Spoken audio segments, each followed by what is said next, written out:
Okay, this is example 3. This is a survey from college students from a national survey that was found on Harvard Dataverse. When you open up a data set, again, the first thing you want to do is figure out what is this actually about. So we can see in the blue that I have some survey items, and then in the green are my kind of demographic information, stuff about the students. All of the blue are rating scales. So it's sort of a frequency scale. So to what degree does your self-image overlap with the image of the university? So kind of how often or never does your self-image overlap with the university's image? GPA is also continuous, but school level, program type, and political views are all categorical. So let's start with a continuous variable. And I'll walk you through 2 different ways to get your descriptive statistics for this one. This data set is the largest one that I have given you, and that is also very typical when we are playing with educational data, especially in institutional research. We're working with a lot bigger data sets. So the exact same thing holds if you are working with a classroom data set of 30 versus an entire university set of data. Like, the concepts are the same, it's just more information. And so if you hit Control-Shift-Down arrow, which is what I'm about to do, I'm just going to show you that there are over 360 responses to this one. So I'm just going to start with the template that I gave you. So I'm going to copy the information from here, and I'm going to go to the templates that is descriptive statistics, and I'm going to copy all of my information all the way down, and we now have our mean, median, skewness, standard deviation, everything right here. I'm going to hit Control-Z to undo this so that I have my template set for next time, or just don't save this data based on the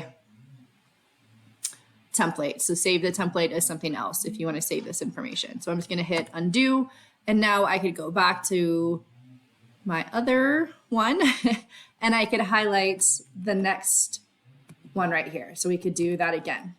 The other way to get the exact same information is to go up here to data analysis, and descriptive statistics, say okay. Now it's going to ask for my input range.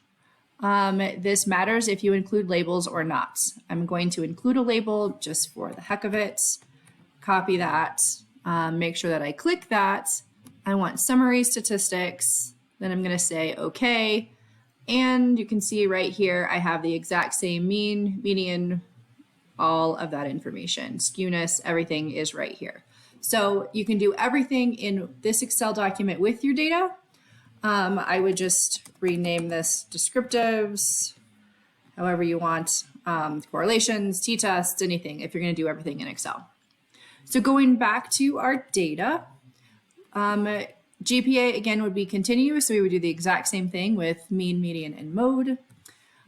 School type, program type, and political views. These are all categorical, so they're a little different. In Excel, it's kind of a pain.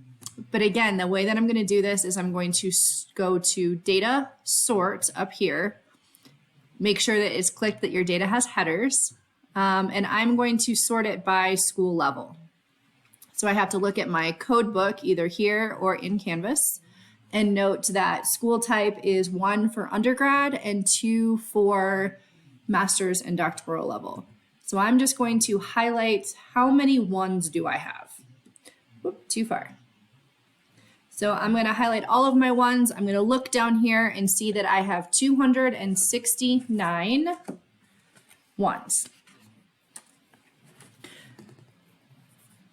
I'm going to write that down to the side, and then I'm going to highlight all of my 2s all the way down to here, and I'm going to see that I have 91. And again, I'm looking way down here, so I'm down here to 91. I'm not looking at average, I'm not looking at sum, just how many did I highlight is 91. I can go over here to the side and just hit equals 91 divided by 360 and see that 25% of my population is graduate or is graduate level, so master's or doctoral. They're not undergrads. So if I did the same here with equals 269 divided by 360, I can see that about 75% of my data is a 1, which represents undergraduates. So that's how I would come up with my information there. And then I can go to visualize that in the next video.